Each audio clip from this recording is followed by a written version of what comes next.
ವೀಕ್ಷಕರೇ, ನ್ಯಾಷನಲ್ ಟಿವಿಗೆ ಸ್ವಾಗತ. ನಾನು ಸ್ವಾತಿ ಸಾಲ್ಯನ್. ಬೆಂಗಳೂರಿನ ಕುಮಾರಸ್ವಾಮಿ ಲೇಔಟ್ನಲ್ಲಿ ಜಯದೇವ ಆಸ್ಪತ್ರೆಯ ಸ್ಟಾಫ್ ನರ್ಸ್ ಅವರನ್ನ ಕತ್ತು ಕುಯ್ದು ಬರ್ಬರವಾಗಿ ಕೊಲೆ ಮಾಡಲಾಗಿದೆ. ಡಿಸೆಂಬರ್ 24ರಂದು ರಾತ್ರಿ ಕೃತ್ಯ ನಡೆದಿದ್ದು 25ರಂದು ಬೆಳಗ್ಗೆ ಈ ಪ್ರಕರಣ ಬೆಳಕಿಗೆ ಬಂದಿದೆ. ಮಾಹಿತಿ ತಿಳಿದ ಪೊಲೀಸರು ಶೋಧ ನಡೆಸಿ ಆರೋಪಿಯನ್ನ ಬಂಧಿಸಿದ್ದಾರೆ. ಆಕೆ ಒಬ್ಬರೇ ಇರುವುದನ್ನು ನೋಡಿಕೊಂಡು ಬಂದಿದ್ದ ಆಕೆಯ ಪ್ರಿಯಕರ ಈ ಕೃತ್ಯವನ್ನೆಸಗಿದ್ದಾರೆಂದು ತನಿಖೆ ವೇಳೆ ತಿಳಿದು ಬಂದಿದೆ. ಬೆಂಗಳೂರಿನ ಕುಮಾರಸ್ವಾಮಿ ಲೇಔಟ್ನ ಮನೆಯೊಂದರಲ್ಲಿ ಒಂಟಿಯಾಗಿದ್ದ ಸ್ಟಾಫ್ ನರ್ಸ್ ಅನ್ನ ಭೀಕರವಾಗಿ ಹತ್ಯೆಗೈದ ಘಟನೆ ಡಿಸೆಂಬರ್ 24ರಂದು ರಾತ್ರಿ ನಡೆದಿದೆ. ಆಕೆ ಬಾಡಿಗೆ ಮನೆಯಲ್ಲಿ ಒಂಟಿಯಾಗಿದ್ದ ಸಂದರ್ಭದಲ್ಲಿ ಮನೆಯೊಳಗೆ ಪ್ರವೇಶಿಸಿದ ಆಕೆಯ ಪ್ರಿಯಕರ ಕತ್ತು ಕುಯ್ದು ಆಕೆಯನ್ನ ಹತ್ಯೆ ಮಾಡಿರುವುದು ತಿಳಿದು ಬಂದಿದೆ. ಮಾಹಿತಿ ಸಿಕ್ಕ ಕೂಡಲೇ ಕುಮಾರಸ್ವಾಮಿ ಲೇಔಟ್ ಪೊಲೀಸ್ ಠಾಣೆಯಲ್ಲಿ ಎಫ್ಐಆರ್ ದಾಖಲಿಸಲಾಗಿದ್ದು ಆರೋಪಿಯನ್ನ ಬಂಧಿಸಲಾಗಿದೆ.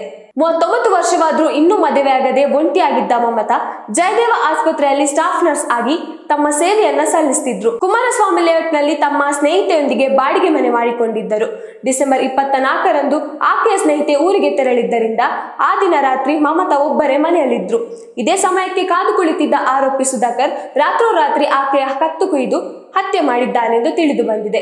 ಡಿಸೆಂಬರ್ 25ರಂದು ಬೆಳಿಗ್ಗೆ 11 ಗಂಟೆಗೆ ಸುಮಾರಿಗೆ ಪ್ರಕರಣ ಬೆಳಕಿಗೆ ಬಂದಿದೆ. ಹತ್ಯೆಯ ಮಾಹಿತಿ ದೊರಕುತ್ತಿದ್ದಂತೆಯೇ ಕುಮಾರಸ್ವಾಮಿ ಲೇಔಟ್ನ ಪೊಲೀಸರು ಸ್ಥಳಕ್ಕೆ ಭೇಟಿ ನೀಡಿ ಪರಿಶೀಲನೆಯನ್ನ ನಡೆಸಿದ್ದು ಆರೋಪಿಯನ್ನ ಪೊಲೀಸರು ಬಂಧಿಸಿದ್ದಾರೆ. ತನ್ನನ್ನು ಮದುವೆಯಾಗದಿದ್ದಕ್ಕೆ ಆತ್ಮಹತ್ಯೆ ಮಾಡಿಕೊಳ್ಳುತ್ತೇನೆಂದಿದ್ದ ಮಮತಾ, ಹೌದು, ಸುಧಾಕರ್ ಮತ್ತು ಮಮತಾ ಕಳೆದ 1 ವರ್ಷದಿಂದ ಪರಸ್ಪರ ಪ್ರೀತಿಯಲ್ಲಿದ್ರು. ಮಮತಾ ತನಗಿಂತ ವಯಸ್ಸಿನಲ್ಲಿ ಹಿರಿಯವರೆಂದು ತಿಳಿಯದ ಸುಧಾಕರ್ ಪ್ರೀತಿಯಲ್ಲಿ ಬಿದ್ದಿದ್ದ. ಆದರೆ ಸುಧಾಕರ್ಗೆ ಇತ್ತೀಚೆಗೆ ಕುಟುಂಬಸ್ಥರು ಬೇರೆ ಯುವತಿಯೊಂದಿಗೆ ನಿಶ್ಚಿತಾರ್ಥವನ್ನ ಮಾಡಿದ್ರು. ಈ ವಿಷಯ ತಿಳಿದ ಮಮತಾ ಕೋಪಗೊಂಡು ತನ್ನನ್ನೇ ಮದುವೆಯಾಗಬೇಕು ಎಂದು ಒತ್ತಾಯಿಸಿದ್ದಾರೆ. ಅಷ್ಟೇ ಅಲ್ಲದೆ ತನ್ನನ್ನ ಬಿಟ್ಟು ಬೇರೆ ಮದುವೆಯಾದರೆ ನಾನು ಆತ್ಮಹತ್ಯೆ ಮಾಡಿಕೊಂಡು ಸುಧಾಕರ್ ಅವರ ಕುಟುಂಬ ಮತ್ತು ಅವರನ್ನು ಸಂಕಷ್ಟಕ್ಕೆ ಒಳಪಡಿಸುವುದಾಗಿ ಬೆದರಿಕೆಯನ್ನ ಹಾಕಿದ್ದಾರೆ. ಈ ಒತ್ತಡದಿಂದ ಆತಂಕಕ್ಕೊಳಗಾದ ಸುಧಾಕರ್ ಮಮತಾಳನ್ನ ಹತ್ಯೆ ಮಾಡಲು ನಿರ್ಧರಿಸಿದ್ದ. ಡಿಸೆಂಬರ್ 24ರಂದು ಮಮತಾ ಒಬ್ಬರೇ ಇದ್ದ ಸಂದರ್ಭ ನೋಡಿಕೊಂಡು ಮನೆಗೆ ತೆರಳಿ ಈ ಕೃತ್ಯವನ್ನು ಎಸಗಿದ್ದಾರೆಂದು ಪೊಲೀಸರು ತಿಳಿಸಿದ್ದಾರೆ.